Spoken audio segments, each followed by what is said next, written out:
ಎಲ್ಲರಿಗೂ ನಮಸ್ಕಾರ. ಇವತ್ತಿನ ರೆಸಿಪಿ ನುಗ್ಗೆಕಾಯಿ ಗ್ರೇವಿನ ಯಾವ ರೀತಿ ಮಾಡೋದಂತ ಹೇಳ್ಕೊಡ್ತೀನಿ. ಟೇಸ್ಟ್ ಅಂತೂ ಸೂಪರ್ ಆಗಿರುತ್ತೆ. ಒಂದು 5ರಿಂದ 6 ನಿಮಿಷದಲ್ಲಿ ಈಸಿಯಾಗಿ ಮಾಡ್ಕೊಬೋದು ಈ ರೆಸಿಪಿನ.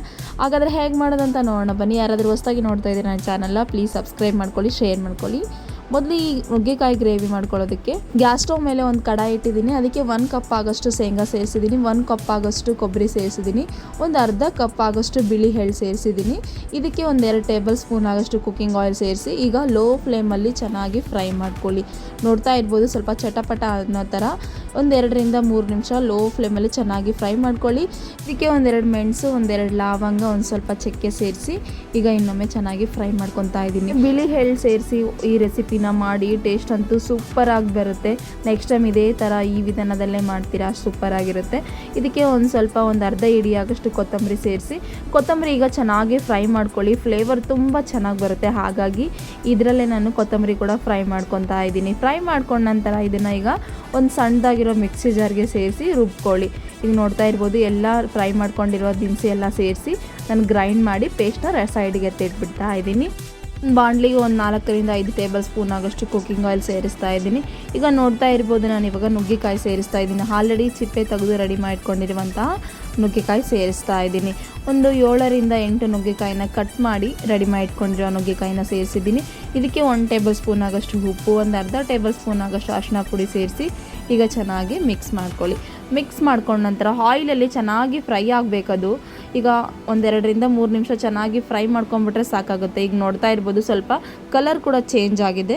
ಈಗ ಫ್ರೈ ಆಗಿದ್ದನ್ನು ಇದನ್ನು ಕೂಡ ಸೈಡಿಗೆ ಎತ್ತಿಡ್ತಾ ಇದ್ದೀನಿ. ಈಗ ಸೇಮ್ ಬಾಣಲಿಗೆ 1-2 ಟೇಬಲ್ ಸ್ಪೂನ್ ಆಗೋಷ್ಟು ಕುಕ್ಕಿಂಗ್ ಆಯಿಲ್ ಸೇರಿಸಿದ್ದೀನಿ. ಅದಕ್ಕೆ ಒಂದು ಅರ್ಧ ಟೇಬಲ್ ಸ್ಪೂನ್ ಆಗೋಷ್ಟು ಜೀರಿಗೆ, ಒಂದು ಅರ್ಧ ಟೇಬಲ್ ಸ್ಪೂನ್ ಆಗೋಷ್ಟು ಸಾಸಿವೆ ಸೇರಿಸ್ತಾ ಇದ್ದೀನಿ. ಸಾಸಿವೆ ಜೀರಿಗೆ ಒಂದು ಸ್ವಲ್ಪ ಚಟಪಟ ಅಂದ ನಂತರ ಇದಕ್ಕೆ 1 ಕಪ್ ಆಗೋಷ್ಟು ಈರುಳ್ಳಿ, ಒಂದು ಅರ್ಧ ಕಪ್ ಆಗೋಷ್ಟು ಕರಿಬೇವು, 1-2 ಟೇಬಲ್ ಸ್ಪೂನ್ ಆಗೋಷ್ಟು ಶುಂಠಿ ಬೆಳ್ಳುಳ್ಳಿ ಪೇಸ್ಟು, 1 ಟೇಬಲ್ ಸ್ಪೂನ್ ಆಗೋಷ್ಟು ಉಪ್ಪು ಸೇರಿಸಿ ಈಗ ಇದನ್ನು ಚೆನ್ನಾಗಿ ಫ್ರೈ ಮಾಡ್ಕೊಳ್ಳಿ. ಫ್ರೈ ಮಾಡ್ಕೊಂಡ ನಂತರ ಇದಕ್ಕೆ ನಾನು ಒಂದು ಸಣ್ಣದಾಗಿರೋ 3 ಟೊಮೊಟೊನ ರುಬ್ಬಿ ರೆಡಿ ಮಾಡ್ಕೊಂಡಿರೋ ಪೇಸ್ಟ್ನ ಸೇರಿಸಿದ್ದೀನಿ. ನೋಡ್ತಾ ಇರ್ಬೋದು ಟೊಮೊಟೊ ಪೇಸ್ಟ್ ಸೇರಿಸೋದ್ರಿಂದ ಟೇಸ್ಟ್ ತುಂಬ ಚೆನ್ನಾಗಿ ಬರುತ್ತೆ. ಗ್ರೇವಿ ಕೂಡ ಸ್ವಲ್ಪ ತಿಕ್ಕಾಗಿ ಬರುತ್ತೆ ಅಂತ ಅಷ್ಟೇ.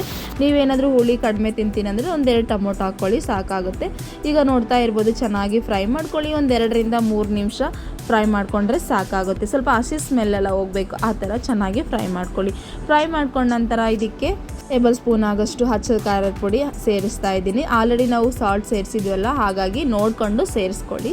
ಸೇರಿಸ್ಕೊಂಡ ನಂತರ ಈಗ ಇನ್ನೊಮ್ಮೆ ಚೆನ್ನಾಗಿ ಮಿಕ್ಸ್ ಮಾಡ್ಕೊಳ್ಳಿ. ಮಿಕ್ಸ್ ಮಾಡ್ಕೊಂಡ ನಂತರ ನಾವು ಆಲ್ರೆಡಿ ಫ್ರೈ ಮಾಡಿ ರೆಡಿ ಮಾಡ್ಕೊಂಡಿರುವ ಪೇಸ್ಟ್ನ ಸೇರಿಸ್ತಾ ಇದ್ದೀನಿ. ಸ್ವಲ್ಪ ನೀರು ಸೇರಿಸ್ಕೊಂಡು ಚೆನ್ನಾಗಿ ಫೈನಾಗಿ ಪೇಸ್ಟ್ ಮಾಡ್ಕೊಂಡಿರೋ ಪೇಸ್ಟ್ನ ಸೇರಿಸ್ತಾ ಇದ್ದೀನಿ. ನೋಡ್ತಾ ಇರ್ಬೋದು ಸೇರಿಸಿದ ನಂತರ ಈಗ ಇನ್ನೊಮ್ಮೆ ಚೆನ್ನಾಗಿ ಮಿಕ್ಸ್ ಮಾಡ್ಕೊಳ್ಳಿ. ಮಿಕ್ಸ್ ಮಾಡ್ಕೊಂಡ ನಂತರ ಜಾಸ್ತಿ ಕುದಿಸೋ ಅವಶ್ಯಕತೆ ಏನಿಲ್ಲ, ಯಾಕಂದರೆ ನಾವು ಆಲ್ರೆಡಿ ಆಯಿಲಲ್ಲಿ ಚೆನ್ನಾಗಿ ಫ್ರೈ ಮಾಡ್ಕೊಂಡಿದ್ವಲ್ಲ, ಹಾಗಾಗಿ ಸೇರಿಸಿದ ನಂತರ ಇದಕ್ಕೆ ನಿಮಗೆ ಗ್ರೇವಿಗೆ ಒಂದು ಸ್ವಲ್ಪ ವಾಟರ್ ಸೇರಿಸೋಣ. 1-2 ಕಪ್ ಆಗೋಷ್ಟು ನಾನು ನೀರು ಸೇರಿಸ್ತಾ ಇದ್ದೀನಿ. ನೋಡ್ತಾ ಇರ್ಬೋದು ಗ್ರೇವಿ ನೋಡ್ಕೊಳ್ಳಿ ನೀವು ಯಾವ ಕನ್ಸಿಸ್ಟೆನ್ಸಿಯಲ್ಲಿ ಮಾಡ್ಕೊತೀರೋ. ಸ್ವಲ್ಪ ಮೀಡಿಯಮ್ ತಿಕ್ಕಾಗಿದ್ದರೆ ಸಾಕಾಗುತ್ತೆ, ಹಾಗಾಗಿ 1-2 ಗ್ಲಾಸ್ ಆಗೋಷ್ಟು ನಾನು ನೀರು ಸೇರಿಸ್ತಾ ಇದ್ದೀನಿ.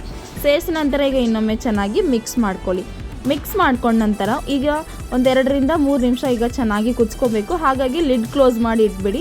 1-2ರಿಂದ 3 ನಿಮಿಷ ಆದಮೇಲೆ ನಾನು ತೋರಿಸ್ತಾ ಇದ್ದೀನಿ. ನೋಡ್ತಾ ಇರ್ಬೋದು ಇದಕ್ಕೆ 1 ಟೇಬಲ್ ಸ್ಪೂನ್ ಆಗೋಷ್ಟು ಕೊರಿಯಂಡರ್ ಪೌಡರ್, 1 ಟೇಬಲ್ ಸ್ಪೂನ್ ಆಗೋಷ್ಟು ಗರಂ ಮಸಾಲ ಸೇರಿಸ್ತಾ ಇದ್ದೀನಿ.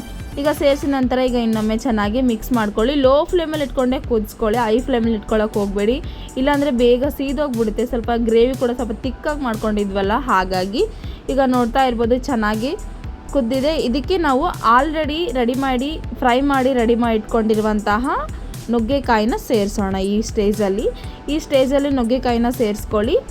ನುಗ್ಗೆಕಾಯಿನ ಜಾಸ್ತಿ ಕುದಿಸೋ ಅವಶ್ಯಕತೆ ಇಲ್ಲ, ಯಾಕಂದರೆ ನಾವು ಆಲ್ರೆಡಿ ಆಯಿಲಲ್ಲಿ ಚೆನ್ನಾಗಿ ಬೇಯಿಸ್ಕೊಂಡಿದ್ವಲ್ವ, ಹಾಗಾಗಿ ಸೇರಿಸಿದ ನಂತರ ಈಗ ಇನ್ನೊಮ್ಮೆ ಚೆನ್ನಾಗಿ ಮಿಕ್ಸ್ ಮಾಡ್ಕೊಳ್ಳಿ. ಮಿಕ್ಸ್ ಮಾಡ್ಕೊಂಡ ನಂತರ ಒಮ್ಮೆ ಚೆಕ್ ಮಾಡಿ ಸಾಲ್ಟ್ ಆಗಿದೆನಾ ಇಲ್ವಾ ಅಂತ ಚೆಕ್ ಮಾಡ್ಕೊಂಡ ನಂತರ ಈಗ ಲಿಡ್ ಕ್ಲೋಸ್ ಮಾಡಿಬಿಡಿ. ಒಂದು 5ರಿಂದ 6 ನಿಮಿಷ ಕುದಿಸ್ಕೊಳ್ಳಿ.